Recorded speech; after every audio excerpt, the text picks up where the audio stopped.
Hello and welcome to the Redmen TV. It's daily news time once again. We're still talking about Jamie Carragher. I'm sure everybody will have seen his apology live on Sky last night. 13 minutes of him fielding questions from a Sky News reporter about the incident from night before last. Well, it broke the night before last. I think it was actually Saturday when the old incident occurred as he was driving down a road. So everybody knows the incident, but for those who don't, Carragher spat out of his car window. That spit was hit a 14-year-old girl who was being driven by her father, who was filming Jamie Carragher and giving him a little bit of banter about Manchester United winning 2-1. I'm sure you will have seen it though, so I won't burden you with the specifics any more than that.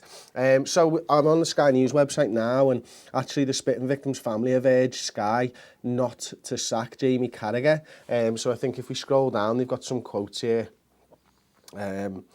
So, here we go, where are they? There we go.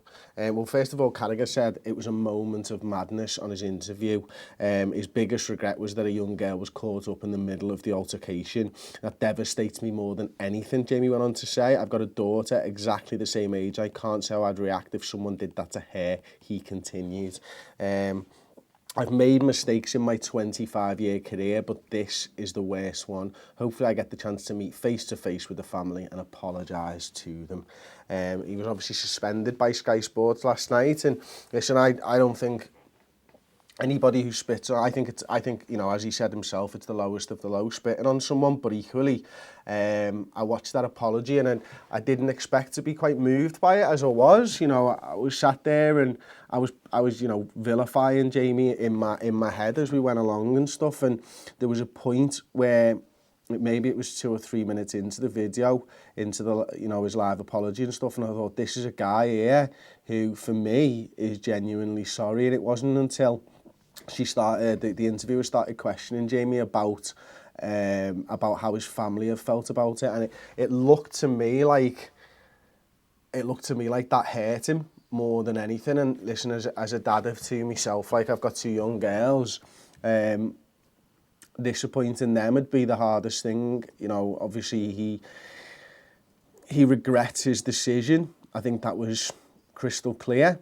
But it moved me when he was talking about how his family have dealt with it and stuff, and that was when I realised that this is an absolutely genuine apology from Jamie Carragher. And you know, if I'd have made a mistake like that, and I have made mistakes in my life, everybody's made mistakes in their life, everybody has regrets on things. You just hope that people can forgive you when you are genuinely sorry on things. So this is a man who's had a 25-year career in the spotlight, who's done something that he admits is ridiculous and he would vilify if it was somebody else. But equally, he's come out, he's been brave, he's faced every single question. He didn't get uppity about it. He tried to answer those questions in as good a way as he can. And if that, all right, he's not been a good role model, but equally, in some ways, he stepped up to the plate there, and you know, I hate to use this phrase, but he stepped up to the plate, and he's been a man about it, and you know, he's faced those questions head on, and he seemed genuinely sorry, and I'm prepared to forgive him for that. You know, he was a absolute hero of mine growing up. You know, he's been at Liverpool for the most part of my being a fan of Liverpool Football Club. I loved everything about him during his career. I loved the fact that he's such a great pundit. I loved the fact that he was doing great things for the people of Liverpool, you know, just being a voice on Monday Night Football and being respected in that industry and stuff. And he's made a mistake, and I think that's abundantly clear. But I think what else is abundantly clear is that he's apologised for it and he's genuine about it. And I, for one, am convinced by that, and I'm willing to back Jamie again, because I don't agree with his actions. I'm not condoning his actions in any way. But there's a man to me that looked like he was really, really sorry about it. And you know, it wouldn't matter to me whether it was a Liverpool player or an ex-Liverpool player, or if it was Gary Neville. You know, when somebody comes out and they're able to step up and apologise like that, I'll take them on the word, especially if I think they're being genuine. So there you go, that's my little 2 pence worth anyway. Liverpool have earned a huge cash windfall for their Champions League progress so far. Mental. We've earned about €56 million for getting to the quarter final. So you're looking at a £50 million windfall. You can see here €56 million figure will rise if Klopp's side go further in this competition. 20 million from the TV pool so far, 18.5 million in prize money, and the rest is a guaranteed fixed payment for all clubs who reach the group stage. Si, you looked into this before. What did the winners get? They get 57 million. For winning it? Yeah, but that's not including TV money.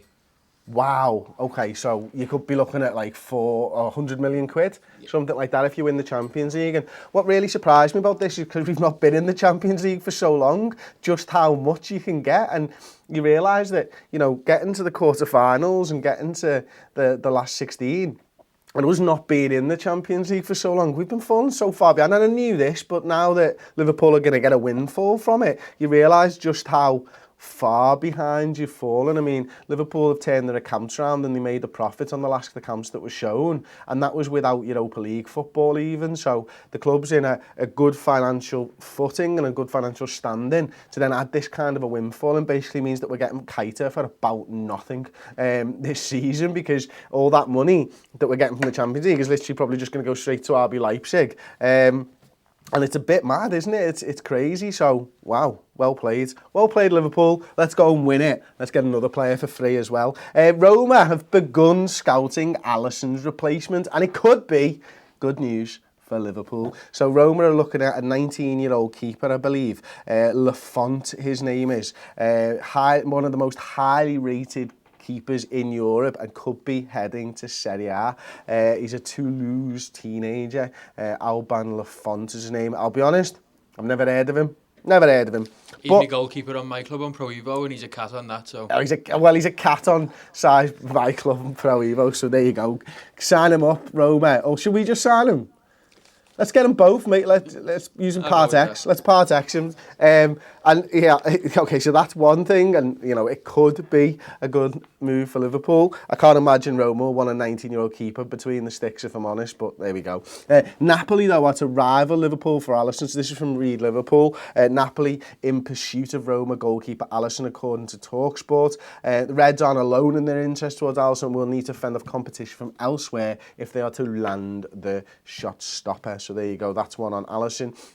This is a mad one. Liverpool reportedly joined Gareth Bale, Chase, and Manchester United, Chelsea are interested in him. So we know the 28-year-old's had injury problems. He scored 11 goals so far this season. Zidane came out this week and talked about how he's still a bit of an integral part of the Real Madrid side. You know, they've got two of that front three are fairly incumbent in Benzema and Ronaldo, and that third spot's been up for grabs, and you know, the like players like Isco and stuff like that have been involved in it as well. But what I found really interesting is if you scroll down this page, Liverpool's reported entry to the race for Bale's signature could boost the chances of a summer bidding war for the player, which Real might welcome as the best opportunity to raise funds for their own investment. But look at this one here.